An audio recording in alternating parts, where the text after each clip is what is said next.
This is a bonus episode of Mind the Gap, part of our Stoic Portraits series. In these short episodes, Michael Comyn explores the lives and legacies of the Stoic philosophers, one voice at a time. In this reflection, we meet a man burdened by power, who carried his diary not for history, but for himself. Here's Michael.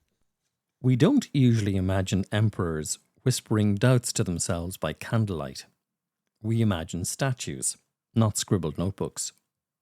But Marcus Aurelius left behind something more fragile, more enduring, a journal never meant to be published. Meditations was not written for us, it was written to himself. A reminder, perhaps, that greatness isn't loud, it's lonely and often uncertain. He ruled Rome at its height, overseeing wars, plagues, political betrayals. And yet what we remember is not a list of victories, but a record of restraint. Marcus was a Stoic not because he was unfeeling, but because he trained himself not to let feelings become tyrants. Born in 121 AD, he was adopted into imperial succession, groomed for power by Emperor Hadrian. He never asked for glory, but he accepted the role, and he bore it quietly. He reminds us of something important, that power and peace do not naturally go together. One has to be taught, the other has to be chosen. In his journal, we hear him talk to himself like a man trying to stay upright in a storm. Don't waste time arguing what a good man should be one. That's not arrogance, that's a pep talk. That's an emperor reminding himself not to sulk, not to blame, not to give in to bitterness. It's also advice most of us could use on any Monday morning. Marcus practiced what we might call emotional literacy.